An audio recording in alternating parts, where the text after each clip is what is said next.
So magandang araw Kabola. Sa video na ito, bibigyan na po natin ang ating pong prediction para nga po dito sa 2024 PBA Commissioner's Cup Finals ng San Miguel Beermen at ng Magnolia Hatchets. So this pag-uusapan din natin ito pong sakit sa ulo ng Converge ngayon. So hindi pa na-subscribe, pakapindot naman po yung subscription button. So I'm talking about Mactalio Kabola. So na-report nga po ng Spin.ph through Snow Padua Kabola na ito si Mactalio Kabola ay naglaro po sa ligang labas. Issue na naman, diba? Hindi na ito matapos-tapos. Alam mo yun, diba? Meron ng recent issue dito at very clear po na this is a violation of the rules of the PBA. Hindi ko alam kung anong klaseng pag-iisip ang pinagana po ni Mactalio dito, Kabola. O baka naman gusto na rin ng talagang makawala po sa Converge. Baka gano'n naman yung thinking niya, kaya na niya ito ginawa, Kabola. At yan, mukhang magkakatotohan na. Sabi nga po ng kanila pong team manager ng Converge, pinag-iisipan na po nila, Kabola, na laslasin na po o wakasan yung kontrata po nila kahit 2 years pa po actually yan. 300,000 daw, Kabola, monthly ang sweldo ni Talio, diba? So, sayang naman, diba? Pero kung yun ang gusto ni Talio, diba? Ligang labas, persahan po na maglaro din siya dun sa liga kung saan niya gusto maglaro, Kabola, kung saan siya masaya, diba? Mukhang hindi naman siya pang PBA talaga. So, wala na tayo dyan magagawa, Kabola. Pero overall, di ba, Mactalio, I do not think malaking kawalan naman yan sa Converge. Look at the numbers. He struggled heavily. 28% shooting from the field. Grabe naman yan, Kabola. And then, of course, we all know naman ng laruan nito, medyo may pagkabuhaya talaga. Although, nag-average po siya ng 2 assists per game, Kabola. Now, before tayo pumunta na dun sa mismong prediction natin, punta muna tayo sa mga comments po ng mga fans. Sabi ni Ian Pandian, yung confirm ako hindi yan gagalawin yung current lineup nila. Tapos kuha sila ng bagong coach na magaling. At kaya naman nilang pumalagi. Lalo na kung makahanap ng magaling na import. Tama naman. I do agree. They have a good future already. Isaac Go.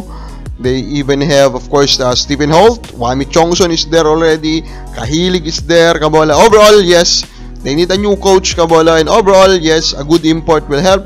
But the most important thing din talaga is yung sinabi niya dito, dapat wag pong galawin yung lineup. Lux Guy, mahirap na dalunin yung SMB, fit na fit yung import. I agree na fit yung import, pero yung mahirap talunin, depende po yan, Kabola. Then, The Firefly, Park Williams, Liliano, sa Inebra, plus Domingo kapag nagpa-drop. Grabe ka naman, Kabola. Gusto mo sa inyo na lahat, di ba? Grabe ka naman. Redun Talan, sayang yan si Troy, di masyado na-develop laro niya at full potential number 1 draft pick. Actually, na-develop naman, di ba? Na-develop naman po yung laro niya, Kabola. Pero yun nga, yes, totoo naman, di ba? Hindi niya na-reach yung peak na gusto natin na ma-reach niya or expected natin na ma-reach niya. I think kasi dapat pang top 5 to na PBA player sana. Kahit isa o dalawang season lang siguro sa career niya, pero never niya po yung na-reach, Kabola. Now, ito na nga, yung ating pong prediction. San Miguel versus Magnolia, it is a tough match-up to predict. Pero, yes, ang number 1 comment dyan siguro, paulit-ulit nila, Magnolia, San Miguel na naman, Kabola. Kanina naman po yung mga comment, pero at the end of the day, sila na po yung nandito, and at the end of the day, yung talent nandito, 2 amazing import will compete here. Tyler Bay, a legit NBA veteran, Benny Bolt, right out of nowhere, isa pa lang siyang monster, Kabola, dito sa PBA. So, for me, this will be a fun watch, Kabola. Marami ko expect dito. 2 coaches who are actually very good at tactics, Kabola. So, talagang, this will be a very interesting one. Pero, mga babantayan mo dyan si Pajardo So, paano siya dedepensahan, Kabola, ng Magnolia Hatchets? Now, they have a lot of centers now. And si Lapot, Tratter is also there, Kabola. So, kung ba, mas madami na silang bala na pwedeng panapat po kay Pajardo. Pero iba pa rin kasi yung Pajardo Kapag hindi po nila na-solve yung Pajardo, Kabola, baka sa kangkungan ulit po ang abutin po ng Magnolia Hatchets, Kabola.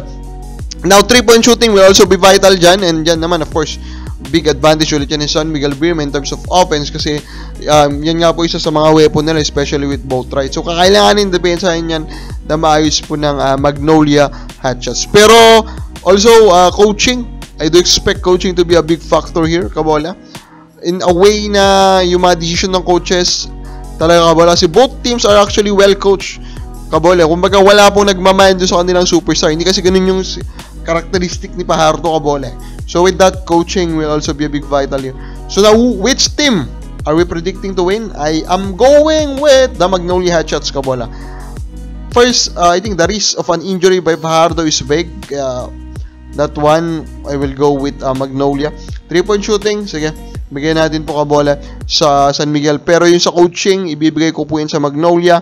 I think the coaching staff, the experience ng Magnolia po ng matagal, and then the chemistry they've built will all help the coaching staff to make the right decision in overcoming San Miguel. So I will go with Magnolia Hotshots. Kung makabalas palagi mo, sino pong mananalo? Comment na po sa baba.